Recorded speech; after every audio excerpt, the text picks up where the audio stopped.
ಎಲ್ಲರಿಗೂ ನಮಸ್ಕಾರ. ಇವತ್ತು ಒಂದು ಅಪರೂಪದ ದೇಗುಲಕ್ಕೆ ಕರ್ಕೊಂಡೋಗ್ತೀನಿ ಬನ್ನಿ. ಇಲ್ಲಿನ ವಿಶೇಷ ಏನು, ಈ ದೇಗುಲ ಎಷ್ಟು ಶಕ್ತಿಶಾಲಿ, ಯಾಕೆ ಇಲ್ಲಿ ಎಲ್ಲಾ ದೇಗುಲಗಳಿಗಿಂತ ವಿಶೇಷ ಅನ್ನೋದನ್ನ ನೋಡೋಣ. ಎಸ್, ಇದು ಅಪರೂಪದ ಚಾಮುಂಡೇಶ್ವರಿ ಅಮ್ಮನ ದೇಗುಲ. ಈ ದೇಗುಲದಲ್ಲಿ ಒಂದು ವಿಶೇಷ ಇದೆ, ಅದು ಎಲ್ಲಾ ದೇಗುಲಗಳಿಗಿಂತ ವಿಶೇಷ ಈ ದೇಗುಲ. ಯಾಕಂದ್ರೆ ಚಾಮುಂಡಿ ಬೆಟ್ಟದ ಅಮ್ಮನನ್ನ ನೋಡಿದ್ದೀರಾ, ಆದರೆ ಚಾಮುಂಡೇಶ್ವರಿ ಅಮ್ಮನ ಪಾದದ ಹೆಸರಿನಲ್ಲೇ ಇರುವ ದೇಗುಲ ನೋಡಿದ್ದೀರಾ? ಇಲ್ಲ ಅಲ್ವಾ? ಆ ಅಮ್ಮನ ಹೆಸರಿನಲ್ಲಿರುವ ದೇಗುಲವೇ ಚಾಮುಂಡೇಶ್ವರಿ ಪಾದ ದೇಗುಲ. ಹೌದು, ಈ ತರ ಅಪರೂಪದ ದೇಗುಲ ಮೈಸೂರಿನಲ್ಲಿದೆ. ಮೈಸೂರು ನಂಜನಗೂಡು ಊಟಿ ಮುಖ್ಯ ರಸ್ತೆ ಗುಂಡೂರಾವ್ ನಗರದ ಮುಂಭಾಗ ಪೆಟ್ರೋಲ್ ಬಂಕ್ ಪಕ್ಕವೇ ಈ ದೇಗುಲ ಇದೆ.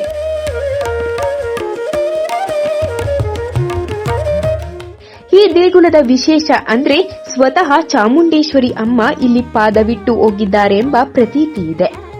ಹಾಗಾಗಿ ಈ ದೇಗುಲ ಎಲೆಮರೆಯ ಕಾಯಂತಿದ್ರು ಭಕ್ತರು ಮಾತ್ರ ನಿತ್ಯವೂ ಬರ್ತಾನೆ ಇರ್ತಾರೆ.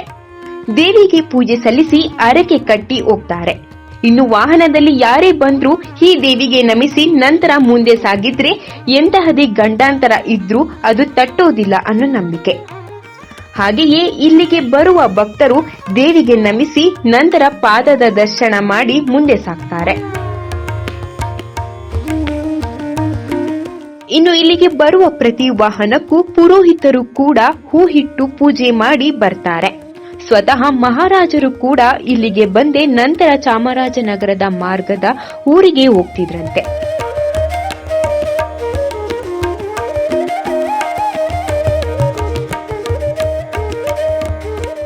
ಇನ್ನು ತಾಯಿ ಚಾಮುಂಡಿ ಪಾದ ಇರುವ ಈ ದೇಗುಲ ಬಹಳ ಶಕ್ತಿಶಾಲಿಯಾಗಿದ್ದು ನಿತ್ಯವೂ ಪೂಜೆ ನಡೆಯುತ್ತಲೇ ಇರುತ್ತೆ.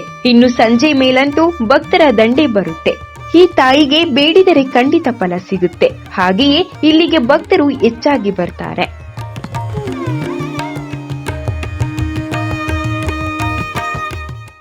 ಇನ್ನು ಅಮಾವಾಸ್ಯೆ ಮತ್ತು ಹುಣ್ಣಿಮೆ ಎಂದು ಇಲ್ಲಿ ಬರಲು ಸಾಧ್ಯವಾಗದಷ್ಟು ಭಕ್ತರು ಇರ್ತಾರೆ. ನೀವು ಕೂಡ ಈ ದೇಗುಲಕ್ಕೆ ಬರಬೇಕಾದ್ರೆ ಮೈಸೂರಿಗೆ ಬಂದು ಗುಂಡೂರಾವ್ ನಗರದ ಮುಂಭಾಗವೇ ಇದೆ.